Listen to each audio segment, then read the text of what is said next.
Quem quer brincar de roda, joga peteca ou dançar quadrilha, brincar de pique, pega, pega, esconde, esconde, amarelinha é uma maravilha.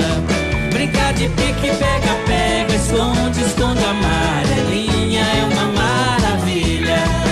Quem quer brincar de roda, joga peteca ou dançar quadrilha, brincar de pique, pega, pega, esconde, esconde, amarelinha é uma maravilha. Senhoras e senhores, boa noite. Eu sou o professor Silvestre Neto. Antes de apresentar a atração de hoje, quem ainda não se inscreveu no canal, por favor, inscreva-se. Sempre teremos atrações especiais organizadas com muito carinho para todos vocês.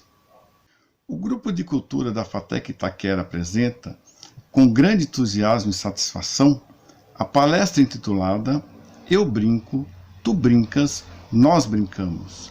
A cultura lúdica como dimensão humana, que será ministrada pela augusta pedagoga, professora doutora Sheila Ruiz. A palestra apontará a necessidade do resgate da cultura lúdica nas interações entre pessoas de todas as idades, pois a brincadeira é uma ação primordial da natureza humana. Um adendo especial é que, por vezes, percebemos na FATEC Itaquera, olhando com a pureza e a imaginação da criança, a constatação que temos discentes e docentes sérios, que usando a tecnologia e a inovação se permitem brincar. Por exemplo, no curso de automação temos os robôs autônomos. Você vai usar o raciocínio lógico, curiosidade aguçada, concentração. Na fabricação mecânica temos protótipos, impressora 3D, criação lúdica.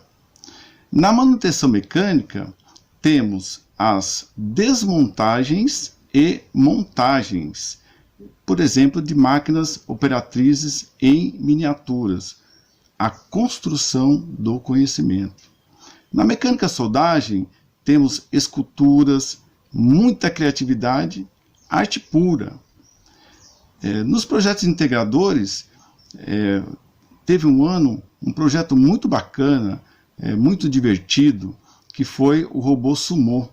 Liderança, competição, conhecimento, improvisação e muita diversão. Aproveite esse momento instrutivo, cultural e agradável, organizado com muito carinho para todos vocês. Boa palestra! Olá a todos, olá a todas. Meu muito obrigada ao Grupo de Cultura da FATEC Itaquera por essa oportunidade de estar aqui hoje conversando com vocês, podendo compartilhar um pouco um conhecimento sobre um tema que eu gosto bastante de falar, que é essa questão do brincar.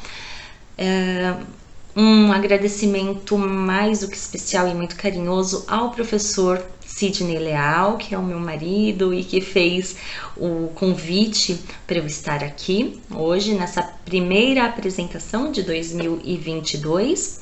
Tenho certeza que ao longo do ano muita coisa boa vai acontecer no grupo de cultura da FATEC Itaquera, porque eu acompanho todo mês as apresentações, eu vejo o quanto é rico, né? O quanto tema, quantos profissionais maravilhosos já passaram por aqui. Então, para mim hoje é um momento bem especial e estou bem feliz por estar aqui, tá bom? Agradeço bastante a todos vocês do Grupo de Cultura, a todos que estão assistindo na estreia, todos que vão assistir depois o vídeo, né, que fica gravado. E eu espero que eu possa trazer também, assim como todos os outros profissionais que já participaram aqui e que enriqueceram muito, né, o meu conhecimento com tantos temas, né? Eu espero que hoje eu possa também trazer um tema que possa ampliar aí algumas reflexões, né? E é um tema que eu costumo conversar muito, refletir, discutir, mas que hoje eu vou trazer um viés um pouco diferente daquilo que já me é comum, né? Que eu trabalho muito essa questão do brincar por ser pedagoga, então eu sou professora de curso de pedagogia.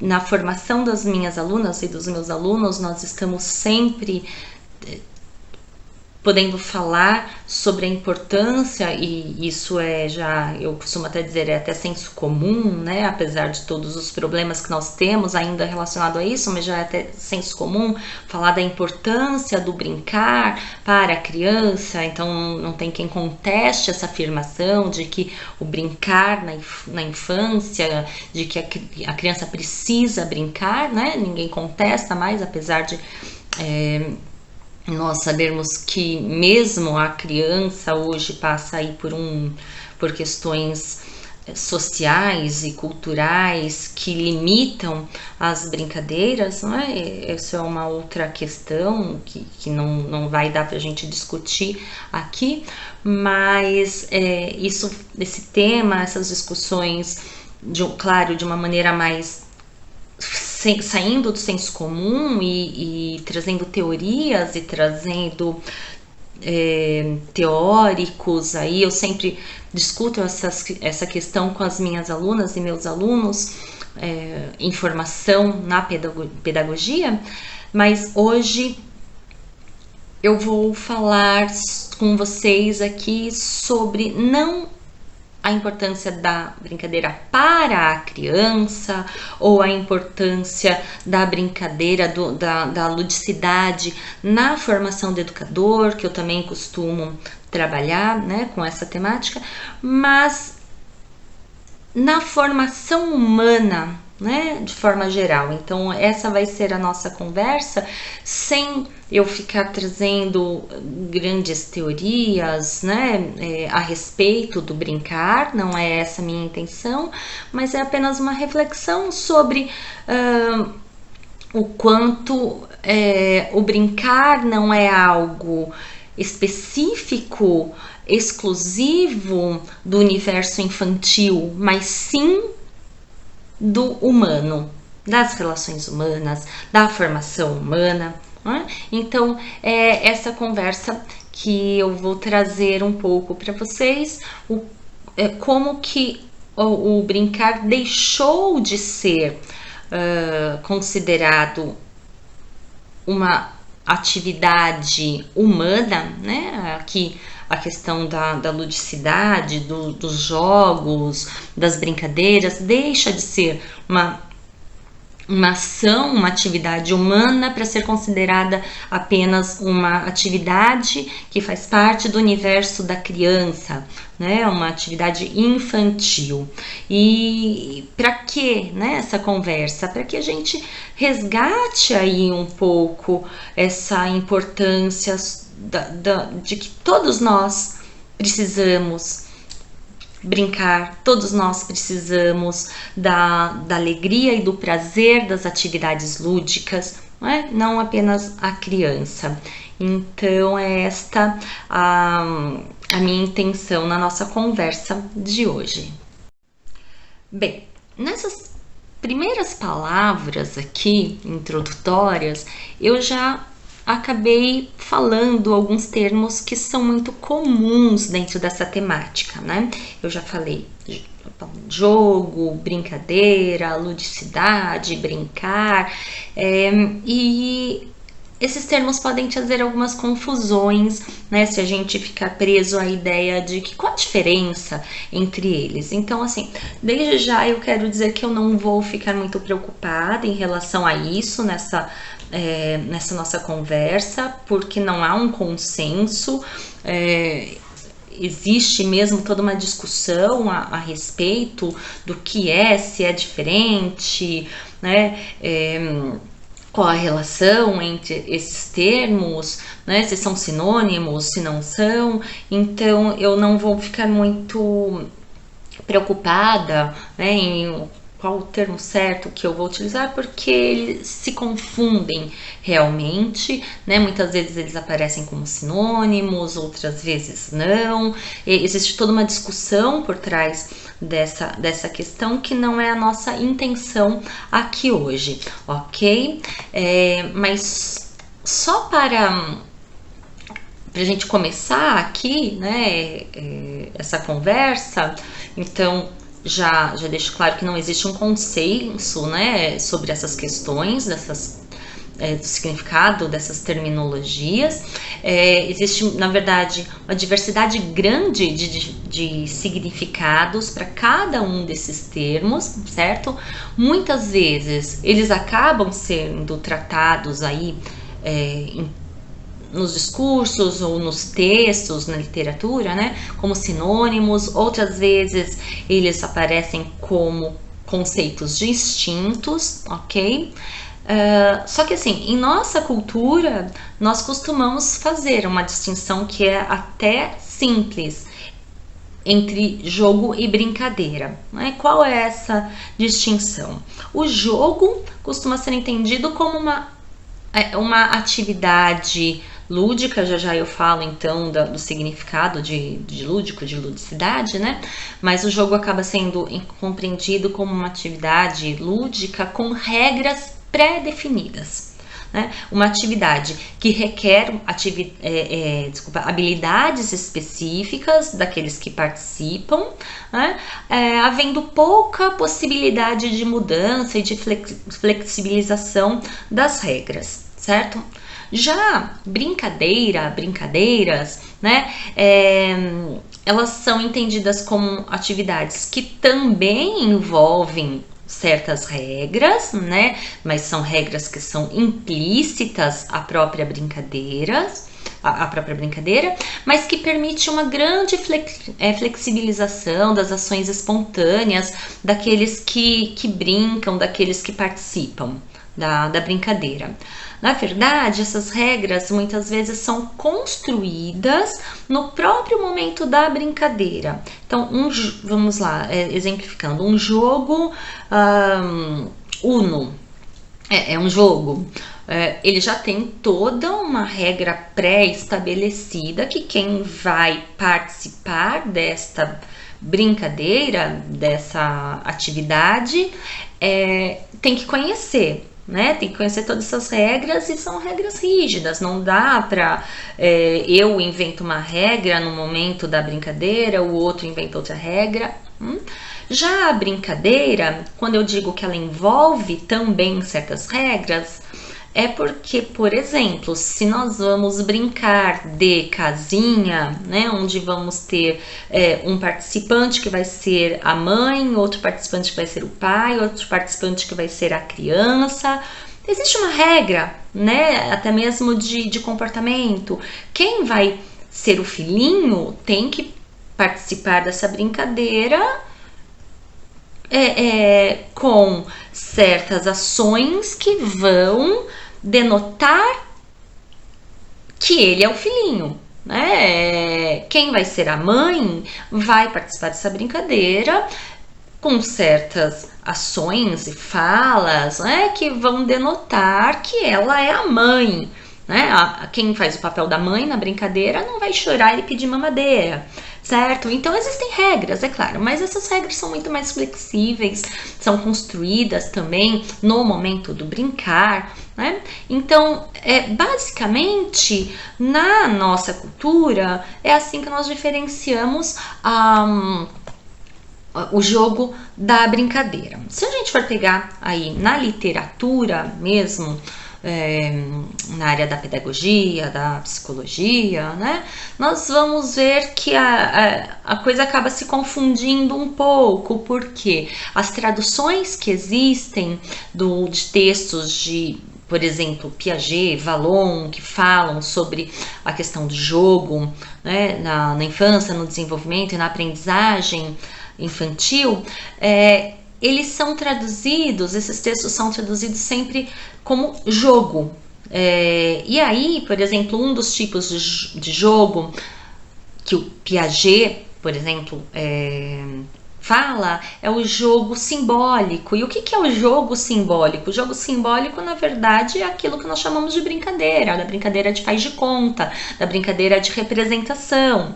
Então, nesses textos, quando a gente vai ler a questão do jogo, né, existe também o jogo de regra, mas existe o jogo simbólico, que é o brincar.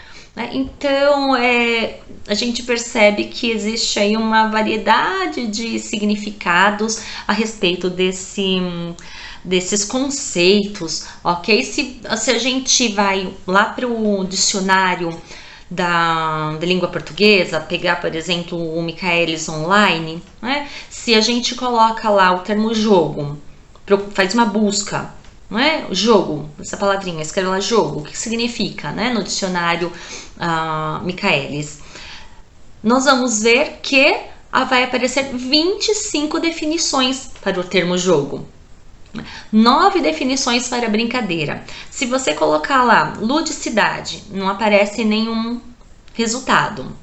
Se a gente coloca lúdico, aí aparecem 3 resultados para o termo lúdico. Se você escrever lá lúdico, o que você vai encontrar no dicionário Michaelis Online? Você vai encontrar, né, lúdico, relativo a jogos, brinquedos ou divertimentos. Relativo a qualquer atividade que distrai ou diverte. Relativo a brincadeiras e divertimentos como instrumento educativo. Então veja que aqui, pesquisando o significado de lúdico, entra a brincadeira, divertimento, jogo, tudo isso aí relacionado ao lúdico.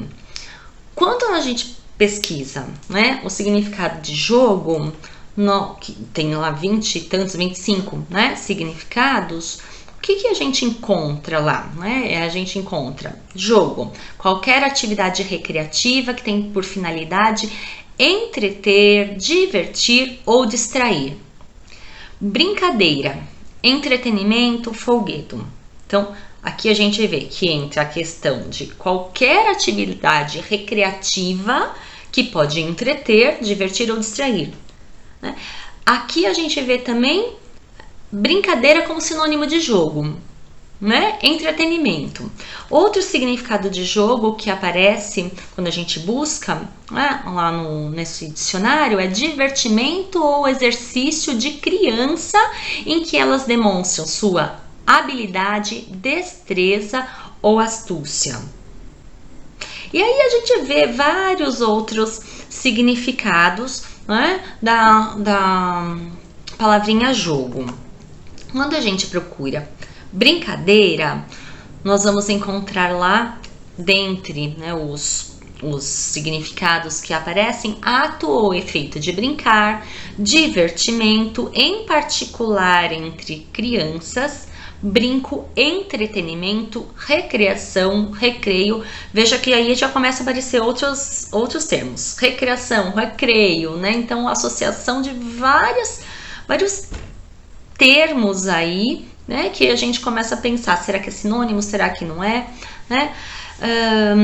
E aí tem um outro significado que eu quero até compartilhar aqui com vocês, que é manifestação intencional por meio do riso ou da ironia, em que se tenta expor alguém a gracejos ou ao ridículo, chacota, galhofa, gozação. E aí eu peço uma atenção especial, que não é nossa intenção discutir aqui, mas uma atenção especial e uma consideração muito particular, que agora eu abro um parênteses para fazer, que para mim isso nem deveria, né, ser considerado brincadeira. Eu excluiria esse tipo de ação, esse tipo de atividade, né, de manifestação intencional por meio de ironia, né, gracejos a levar a pessoa ao ridículo. Eu excluiria isso do significado de brincadeira, né? Porque para mim isso não é brincadeira, e aquele que sofre com essas chacotas, essas humilhações, não faz mimimi, né? Ele realmente sofre, ele realmente se constrange. Então, para mim, deveria ser retirado do dicionário esse significado. Bom, isso foi apenas um parênteses, né? Porque realmente a gente encontra esse significado no dicionário e eu não gosto de associar brincadeira a essa atitude. Ok? Bem, então o que a gente viu? Que existe uma complexidade aí em relação a esses termos, né? Eles muitas vezes aparecem como coisas distintas, outras tantas vezes aparecem como sinônimos, tá certo? Mas não vamos nos importar com isso agora, não vamos nos importar aqui, né? Algumas vezes talvez eu fale jogo, ou brincadeira, ou atividade lúdica. Então aqui nós estamos considerando todas essas palavrinhas que eu vou dizer como ações de divertimento, de prazer, de distração, ok? É nesse sentido que eu quero falar com vocês aqui, sem a gente se apegar a essas distinções ou relações, ok? Bom, de qualquer modo, né, independente dessas questões todas, o que nós sabemos é que todos esses termos, jogo, brincadeira, jogo um pouco menos, porque tem também essa questão da relação mais com esporte, né, que aí já entra no universo adulto, mas o jogo, mais no sentido do brincar, ele hoje, quando a gente fala, né, sobre isso, a gente já relaciona a uma ação infantil, a gente já relaciona ao universo da infância. Mas será que sempre foi assim? Será que essa relação entre o brincar e a criança, né, sempre existiu? Brincadeira sempre foi coisa apenas de criança? Não, não é? Durante muito tempo na história, o brincar não era coisa de criança. Brincar era coisa, né? Era algo que fazia parte das diversas relações humanas, dos diversos acontecimentos sociais, né? De festividades, de eventos sociais, em que tanto criança como adulto participavam juntos, né? Então, como que ao longo da história a brincadeira foi sendo associada à criança e deixou de fazer parte, ao menos de um modo mais direto, da vida do adulto? Como que vai surgindo algumas afirmações que hoje são comuns pra gente, né? De que brincar é coisa de criança, trabalhar é coisa de adulto. A criança não trabalha, a criança brinca ou não deveria trabalhar, né? Aí é outra questão. Mas e aí, o adulto? O adulto não brinca? O adulto só brinca quando ele está brincando com a criança, né? Seja professor, seja pai, mãe. Na verdade, então, o que eu quero trazer para vocês é que a brincadeira, ela precisa ser compreendida, e ela deveria ser, né, compreendida como uma ação humana e não exclusivamente infantil. Muitas terminologias já foram utilizadas para denominar o homem enquanto espécie humana, né? A mais comum que nós conhecemos foi trazida aí pela ciência, né, que nos chama de Homo sapiens, né? O que é Homo sapiens? É o homem sábio, o homem que pensa. Nós também já fomos denominados de Homo faber, que é o homem que faz, o homem que fabrica, né? Também somos conhecidos como Homo simbólicos, que é o homem que cria, que se comunica por meio de símbolos, né? Cada uma dessas denominações, elas são usadas para destacar uma característica essencial do ser humano. Na verdade, nós não somos fragmentados, né? Nós temos todas essas características, então nós somos sapiens, nós somos faber, nós somos simbólicos, tudo ao mesmo tempo. Mas tem uma outra denominação que eu acho muito interessante, que é Homo ludens. Em 1938, um historiador holandês publicou uma obra com esse nome, né? Homo ludens, trazendo então a ideia da ludicidade como uma característica fundamental do ser humano. O Huizinga, ele foi criticado, existem algumas contestações às suas afirmações, à sua teoria. Não vamos entrar nessas questões, mas é muito interessante da gente entender, né, o que ele traz, no sentido de dizer que a ludicidade, ela faz parte do ser humano e sempre fez parte do ser humano, mesmo antes do ser humano ser humano como nós conhecemos hoje, humano como um produto da cultura, né? Como aquele que produz e é produto da cultura. Então o Huizinga vai dizer que antes mesmo de produzir cultura, o homem já brincava. E ele diz: todos os animais brincam. O ser humano já brincava também antes de ser produtor de cultura e produto da cultura. Eu acho isso muito interessante. Claro que eu compreendo o brincar como uma ação cultural, como algo que é aprendido, né? Nós não somos animais, nós não somos puro instinto, então tudo que nós fazemos é produto da cultura. Nós temos capacidade de andar, mas nós andamos porque nós aprendemos dentro de uma cultura.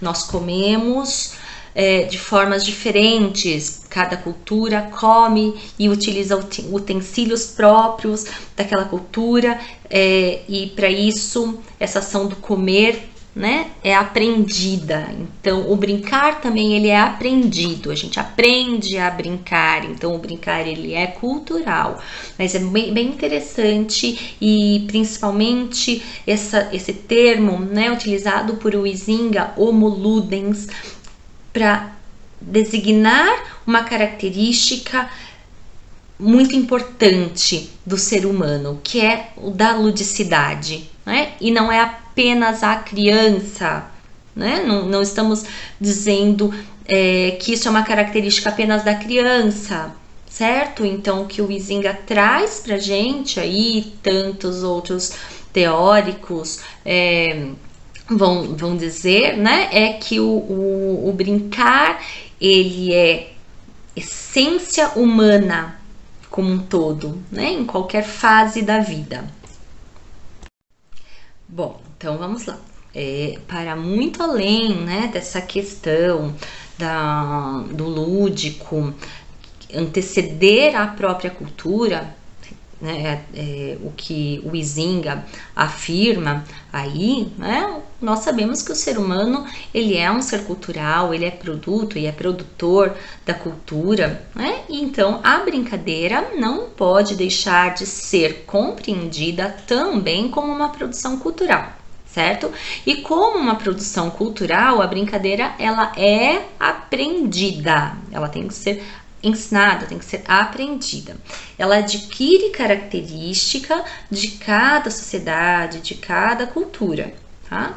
Dessa forma, os modos de brincar, né, ou mesmo os objetos utilizados nas brincadeiras, eles vão mudar de acordo com a sociedade, a cultura, a época histórica, né? O modo de pensar a brincadeira muda também, né? E por falar em época histórica, vamos também agora falar um pouquinho sobre essa questão de como que a brincadeira passa a ser não mais compreendida como algo que faz parte das relações humanas como um todo, né, de crianças e adultos, e passa a ser entendida apenas como uma atividade pertencente ao universo infantil, certo? Por um longo tempo na história humana, as diversas relações sociais, as festividades, os cultos, o exercício, o próprio exercício das profissões, né?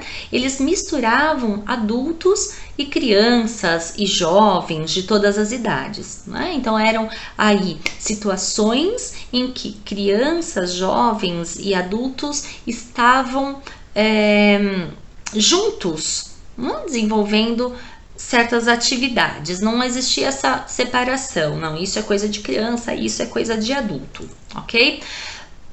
Temos um importante historiador francês aí, chamado Philippe Arrier, né? E de acordo com ele, que estudou, tem uma obra que é bem clássica, que é a História Social da Criança e da Família, né? E ele estudou essa questão de como a criança era entendida na época da Idade Média, como que a partir da Idade Moderna, com o movimento renascentista, né, as concepções, o modo de pensar a criança vai mudando, vai se transformando, né? E segundo o Arrier, foi somente a partir da Idade Moderna, né, que houve uma clara distinção, né, uma clara diferenciação, e uma definição social do que é ser criança, do que é ser adulto, de quais são os fazeres específicos da criança, quais são os fazeres específicos do adulto, né? O que pertence ao universo da criança, o que pertence ao universo do adulto, tá certo? Isso levou até ao próprio Arrier dizer que a infância passou a existir, né, passou a existir a partir da Idade Moderna. Isso é contestado por muitos sociólogos, pela sociologia da infância, né, atual, pela questão da infância ser entendida aí como um modo social de compreender a criança, e isso sempre existiu. Quando Arrier diz que até a Idade Moderna a infância não existia, na verdade o que ele quer dizer é que essa forma específica que nós temos hoje, né, de entender a criança, de dizer o que faz parte do mundo da criança e o que faz parte do mundo do adulto, o que a criança pode ou não pode, né? O que diz respeito somente à criança e o que diz respeito somente ao adulto. É isso, né? Essa clareza de distinção é que não existia até então, até a Idade Moderna, o início da Idade Moderna, ok? E segundo o Arrier, as brincadeiras, elas fazem parte daquelas atividades que até meados da Idade Moderna e início, né, elas pertenciam a todos e não somente às crianças, né? Eram atividades realizadas nas diferentes festividades sociais que envolviam tanto adultos como crianças, tá? Então, até o início da Idade Moderna, dentre tantas outras atividades, coisas que eram tidas como tanto de adultos como de criança, a brincadeira também não era uma atividade específica da criança, tá certo? Mesmo na Idade Média, né, com todos os conflitos e tensões próprios dessa época, né, o lazer era um aspecto muito importante da vida social, né, e ele servia até mesmo como uma válvula de escape, certo? Tanto os nobres como os camponeses, eles desfrutavam de atividades que eram relacionadas ao lazer, sendo que as brincadeiras, elas eram realizadas entre adultos e crianças, conjuntamente, né? Gostaria que vocês dessem uma olhada agora nesta obra aqui de um artista renascentista chamado Peter Bruegel. Esse grande pintor, né, ele foi notabilizado aí pelas pinturas que ele fazia de cenas da vida cotidiana de camponeses, né? E ele compôs em 1560 uma obra bastante importante que foi denominada de Jogos Infantis. Vejam que apesar do nome, né, Jogos Infantis, essa obra, ela retrata aproximadamente 250 personagens, adultos e crianças, não só crianças. Nessa obra nós vemos aí diversos adultos envolvidos juntamente com as crianças, né, em várias brincadeiras que eram comuns na Idade Média. Então, aí são identificadas cerca de 84 brincadeiras que estão sendo realizadas por adultos e crianças ao mesmo tempo, né? Então, nós vemos que na Idade Média, essa obra mesmo, né, mostra isso pra gente. Na Idade Média não havia essa distinção de que brincadeira era coisa apenas de criança, né? Os brinquedos destinados às crianças, eles eram também, né, objetos comuns da vida adulta, né? Ou seja, não eram objetos exclusivos da infância, não é? Por exemplo, as bonecas, elas eram objetos dados às crianças, não é? Para que elas pudessem brincar, mas as bonecas também eram utilizadas em feitiçarias, não é? Então, vários outros instrumentos, objetos que faziam parte do universo das crianças, das brincadeiras das crianças, eles eram objetos de um contexto social, né, que pertenciam tanto à vida adulta como à vida infantil, né?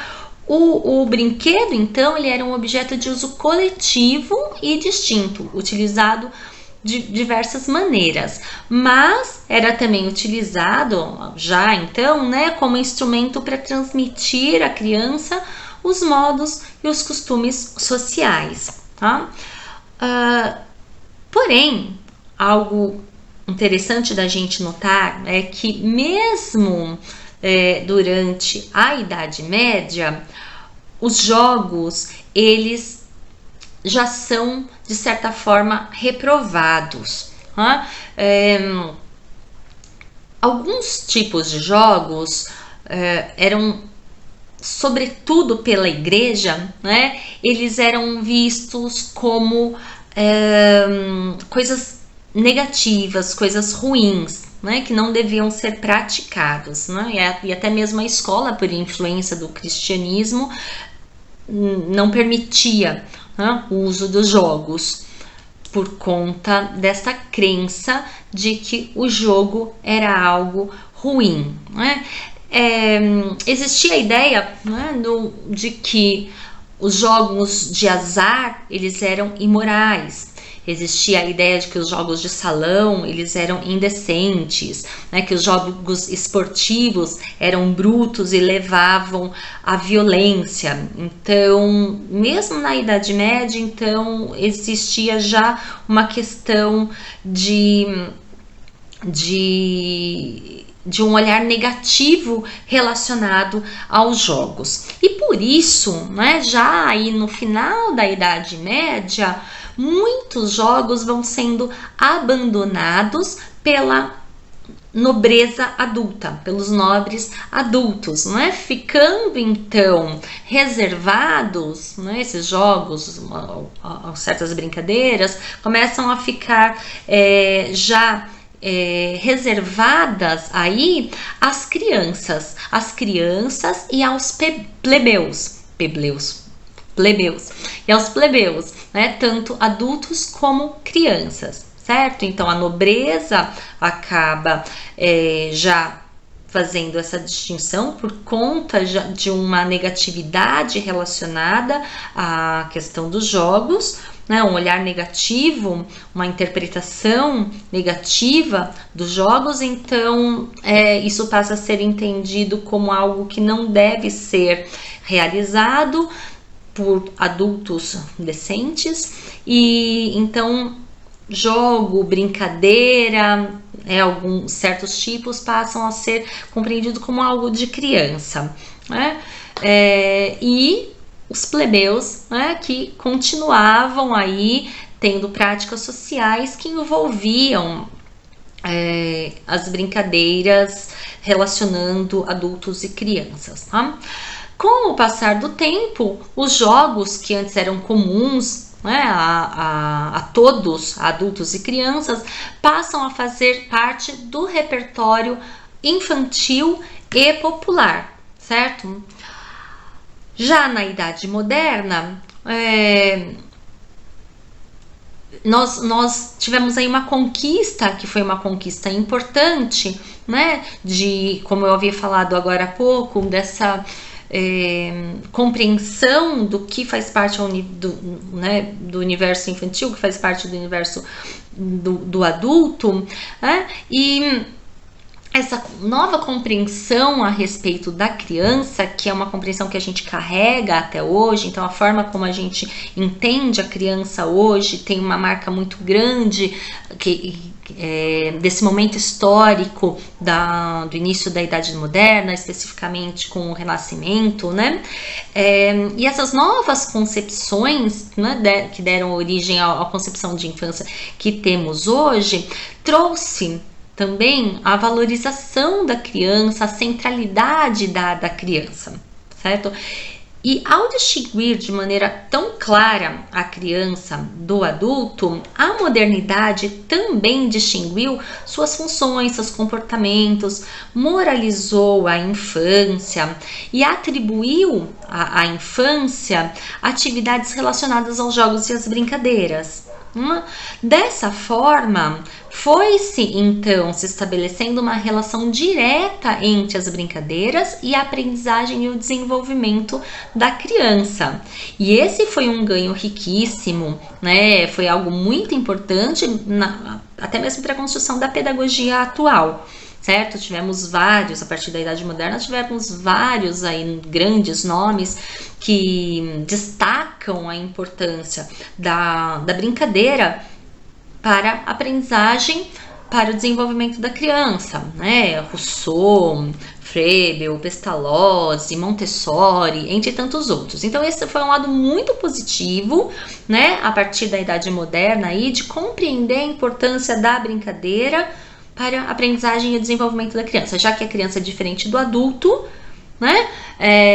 Ela é diferente em quê? Como é que ela aprende? Ela não aprende como adulto, tá?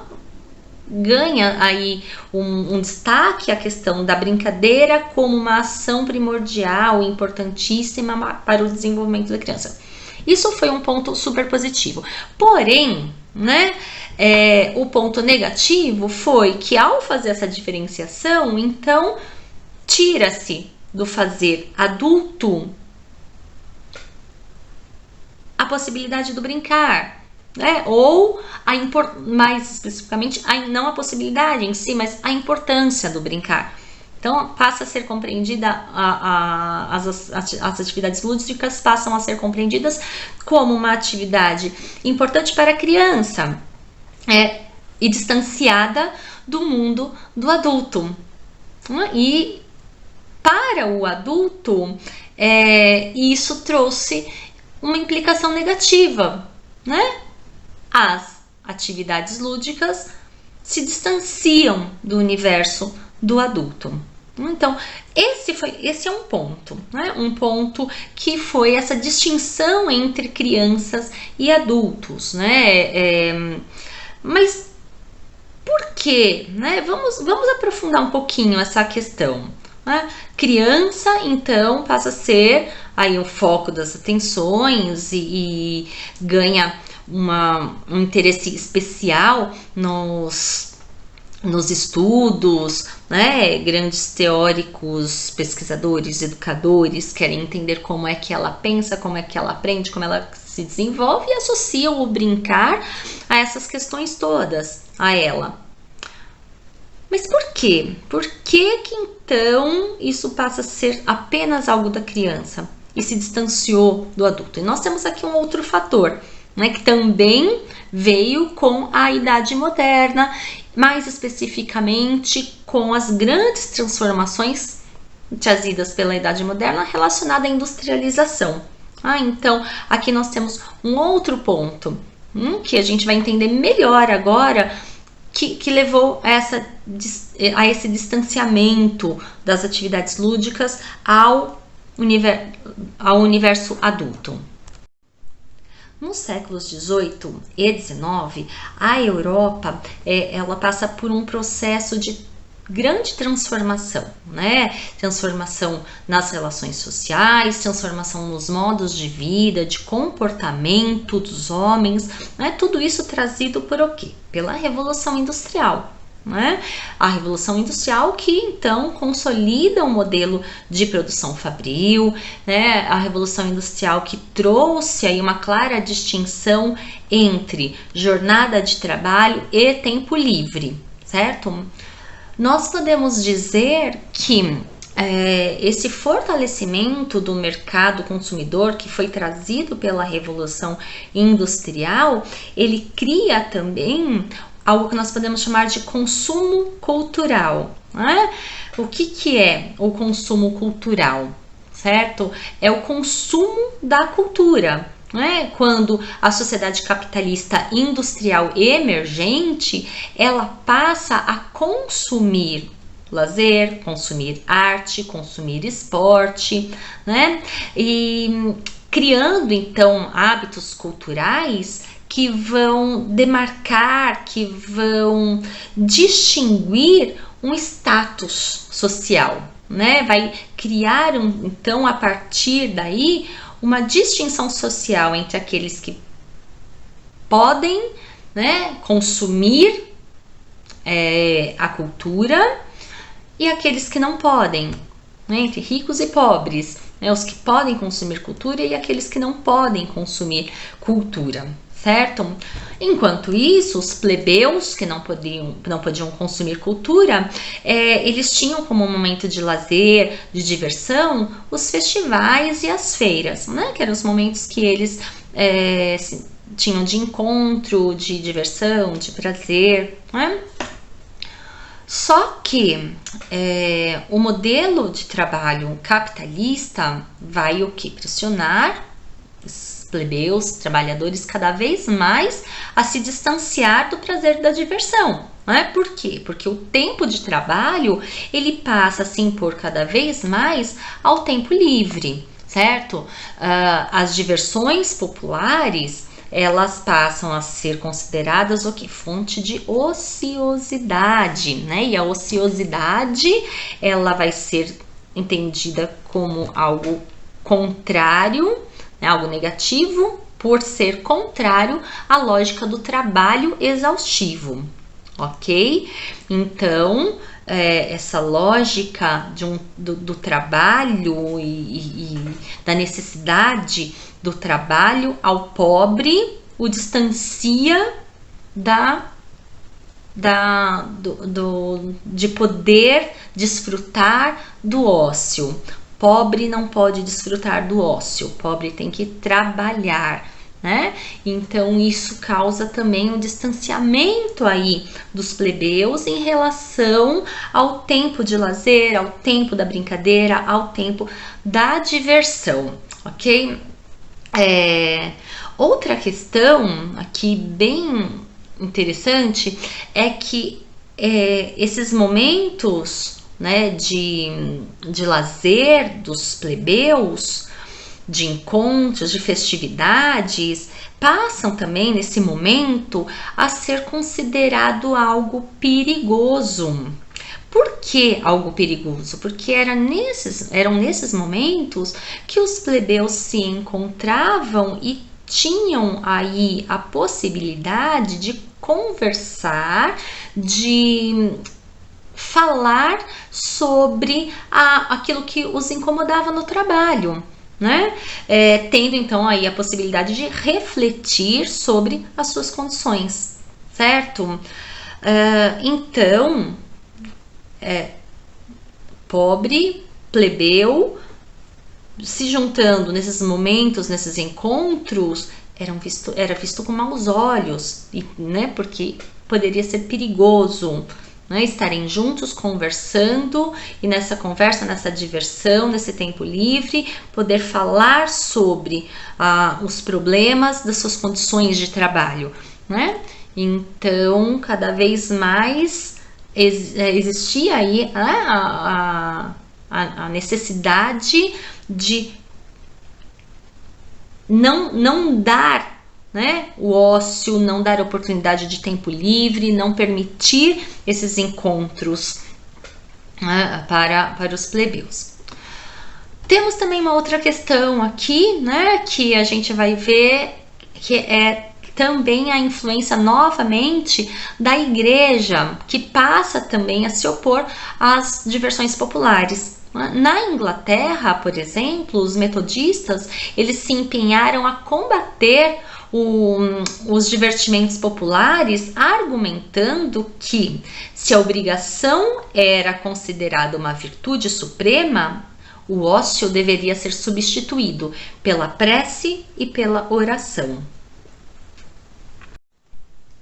Então aqui, né, nós temos, claro, que a preocupação com a contenção do lazer e do divertimento popular, ela estava diretamente relacionada a uma necessidade de se impor um comportamento adequado à rotina do trabalho na fábrica, né, que era uma rotina controlada pelo relógio.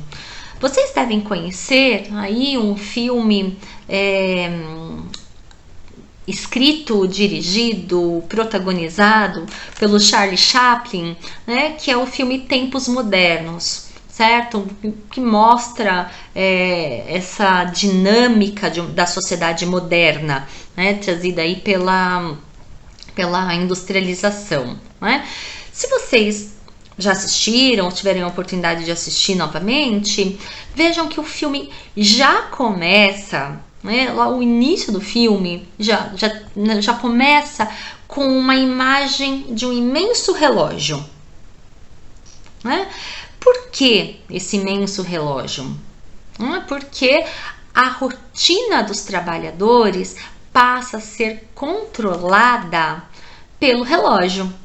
Então, essa questão do tempo, né, na sociedade moderna, ele é algo muito importante aí para a gente entender, né? Esse tempo do trabalho, toda a vida do trabalhador sendo controlada pelo relógio, né? Pelo relógio que traz as regras, pelo relógio que determina o que fazer em cada momento, né? E pelo relógio que impõe, né, a rotina do trabalho e, consequentemente, o distanciamento do tempo do ócio, do tempo da diversão, do tempo da brincadeira, do relaxamento e por aí vai. Tá?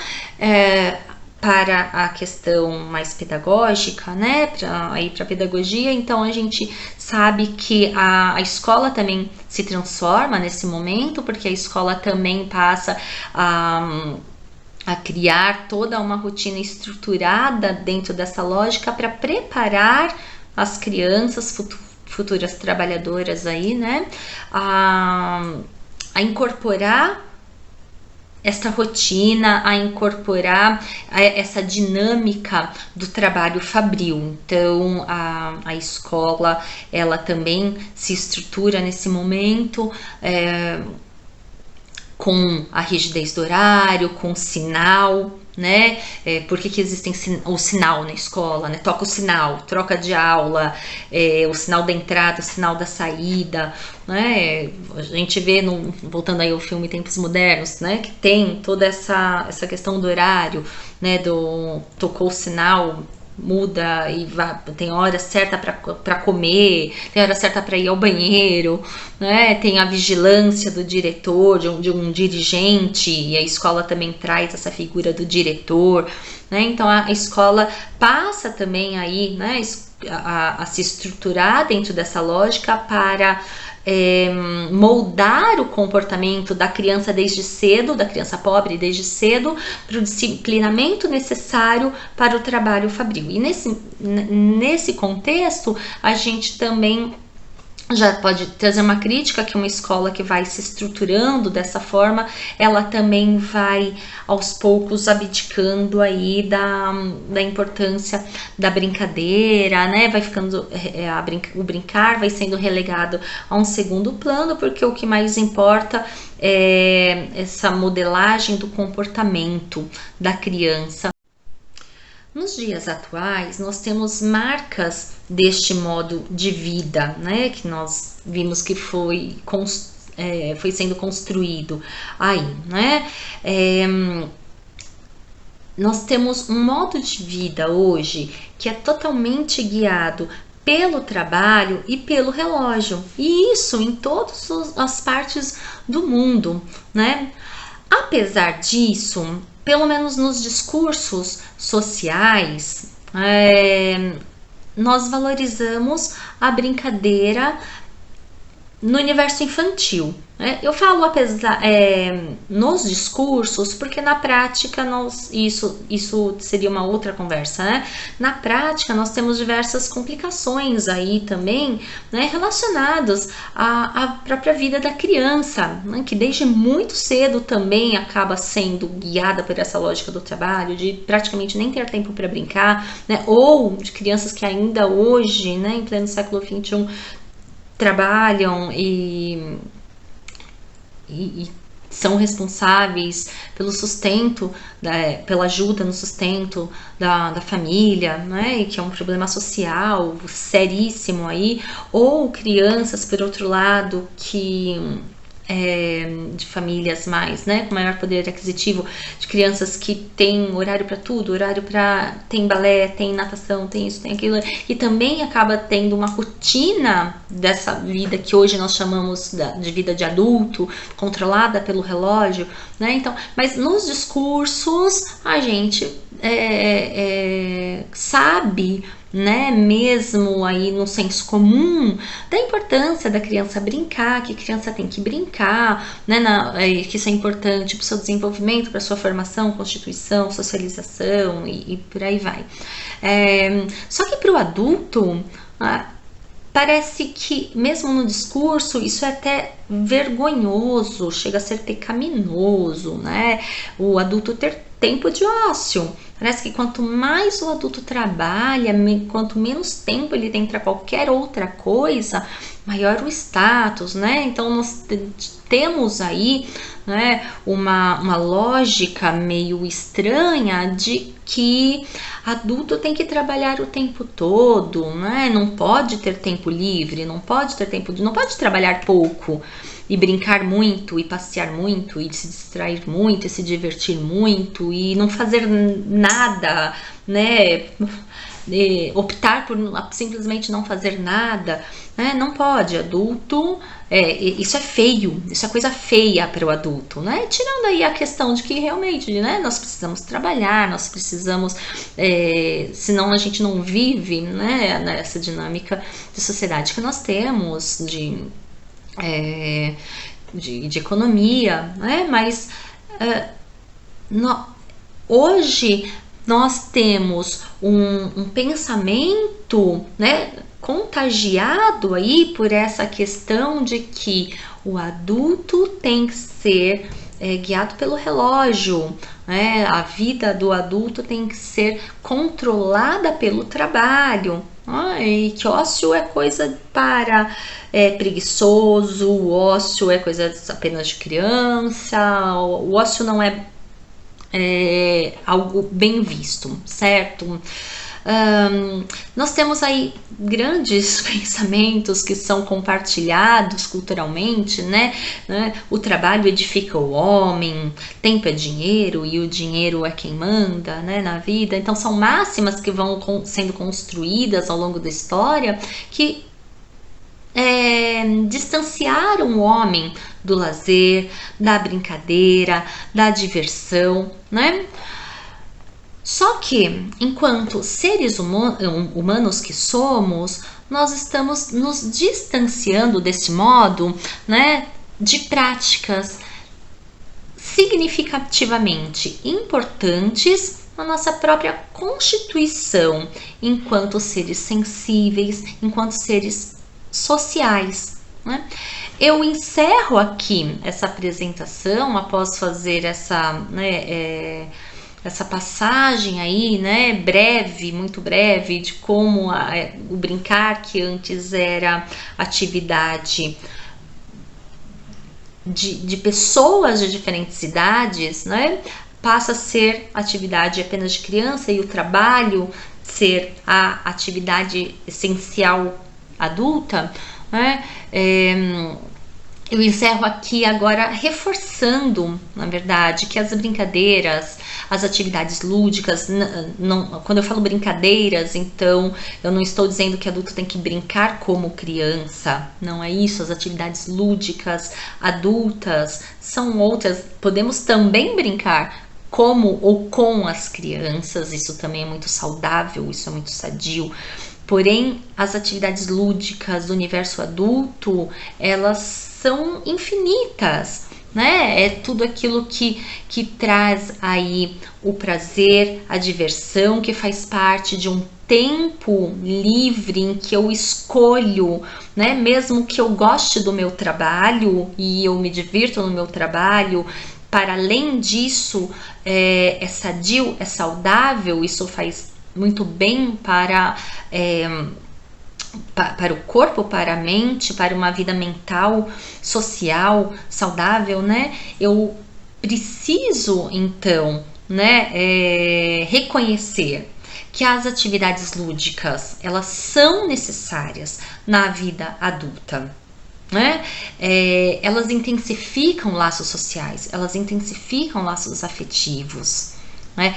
Elas são importantes para um equilíbrio psicológico, né? São várias questões que nós não vamos também aqui trabalhar, as várias vertentes aí que nós podemos pegar né, na psicologia, na sociologia, e, né, tantas que vão dizer sobre a importância do brincar, né? Mas precisamos desse tempo, de momentos em que eu possa escolher dançar, pular, jogar com um amigo, bater um papo. Tudo isso são atividades lúdicas na vida adulta, né? Rir, falar bobagens, papear com um amigo que eu não vejo há tempo, pintar, né? Ouvir música, sem estar fazendo outras coisas com preocupações de trabalho, né? Estamos aqui pensando em tudo aquilo que envolve escolha, que envolve prazer, num tempo que não é o tempo do trabalho, da obrigação, certo? E todas essas escolhas, todas essas atividades são importantes para adultos, jovens e crianças. Obrigada novamente por essa oportunidade de estar aqui com vocês. Um beijo a todos e até a próxima. Entretenimento, conscientização, a opinião produz transformação, arte, oxigênio, nova geração, informação, cultura, a informação.